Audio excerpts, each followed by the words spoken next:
Dean Vagnozzi, president of A Better Financial Plan. In a minute, I'm going to introduce you to what I feel is the single most versatile financial product in existence and why you need to make it 25 to 50% of your long-term retirement portfolio. And I will be shocked if you don't agree with me by the time this short video is over. To truly appreciate how good this investment is, you need to first compare it to the characteristics of the ideal investment. I've asked hundreds of people over the past several years to name the characteristics of the ideal financial vehicle. And without question, everyone, for the most part, says the same thing. People want an investment that is safe from loss, provides good growth, is liquid, and is tax-free.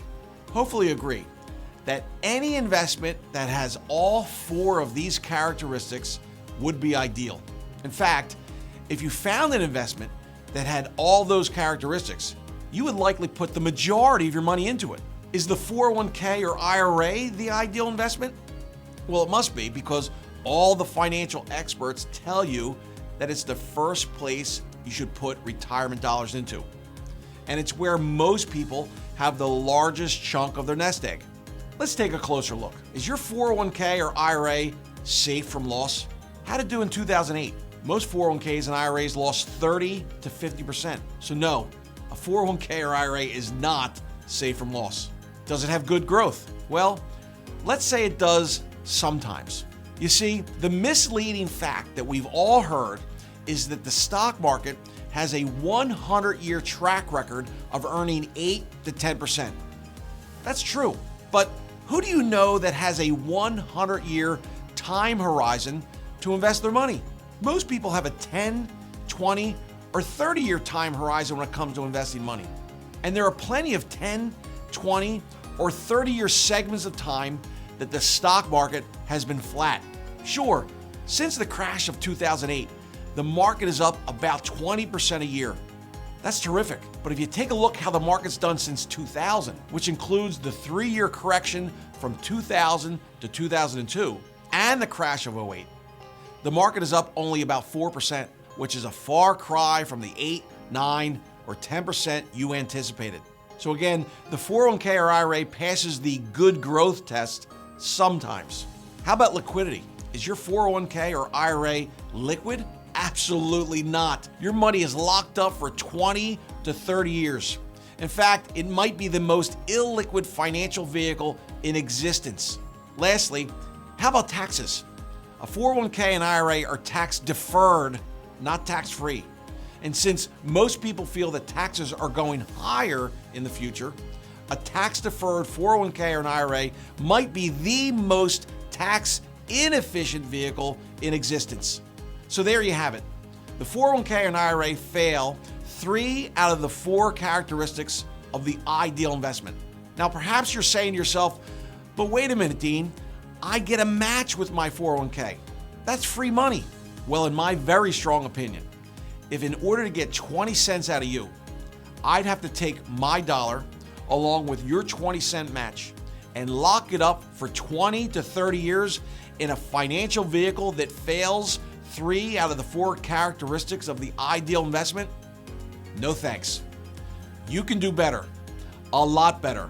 Let me introduce you to the only financial vehicle in the world that is safe, delivers good growth, is liquid, and the money can be accessed tax-free. And it's called Indexed Universal Life Insurance. Please do not confuse this with whole life insurance or variable life insurance.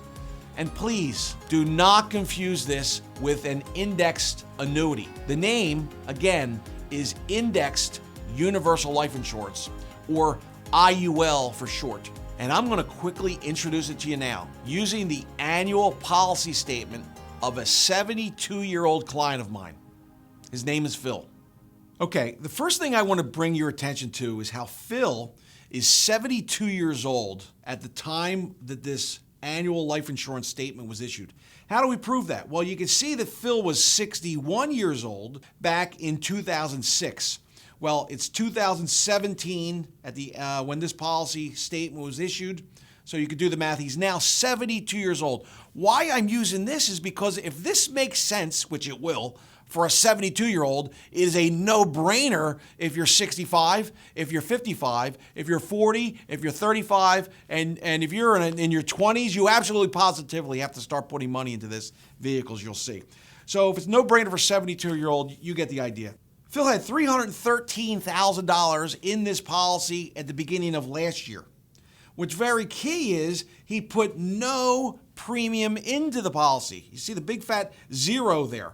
See, the thinking that you have to pay money into life insurance every single year is not true. He earned, as it says, interest credited. His $313,000 earned $66,717. That is about a 21% return on his money. That all by itself blows the smithereens the notion that life insurance is too conservative.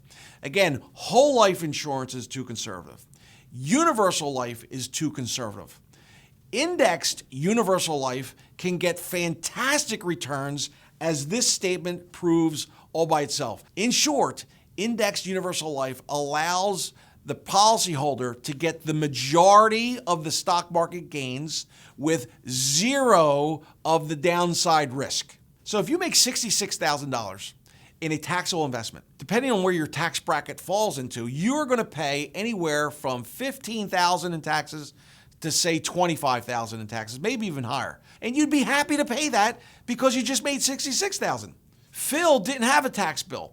And I will refer to and I will reference Section 7702 of the Internal Revenue Code. Phil has no tax obligation on those $66,000 gains, but what he does have are insurance-related fees. And everybody gets up in arms about the insurance fees. And traditional advisors will tell you the insurance fees are high. They can be high if the policy is designed improperly, which we'll talk about in a second. But look at what the insurance-related fees are for Phil, this 72-year-old man.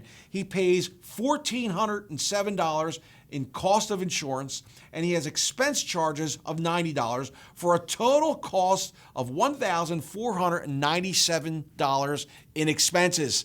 That's it. This 72-year-old man doesn't have to pay $20,000 in taxes, but he does have to pay $1,497 in fees. So let me ask you, what would you rather pay? $1,400 in fees, insurance-related fees, or $20,000 in taxes? Of course, that's a no-brainer.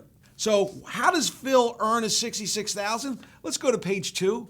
50% of his money was tied to the S&P 500. And you can see how he earned 16.82%. And 50% of his money was tied to the NASDAQ 100. He earned 25.84%. So again, this blows the smithereens the notion that life insurance is too conservative. No, it is not. The right kind of policy is not too conservative. Again, Index Universal Life is the right kind of policy. How is this all made possible? We go to page 3. Look at the death benefit on page 3 in the upper right-hand corner. Phil has a $546,000, $875.19 death benefit. Who the heck gets a death benefit down to the penny like that? Well, if you're right with an advisor that knows how to properly design these that benefits you, meaning that when you buy life insurance, do you realize for your money you can pick the highest death benefit or the lowest death benefit? We want you to get the lowest death benefit, the smallest death benefit that the IRS will allow you to have that would still classify this policy as life insurance. See, advisors, people who sell life insurance, our commission is based on the size of the death benefit.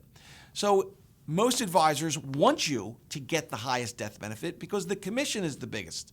But what's in your best interest is to tell that advisor or that agent to make the death benefit as low as possible. By doing so, what happens? By making it as small as possible, down to the penny, like I did here with Phil, you're going to get the smallest fees.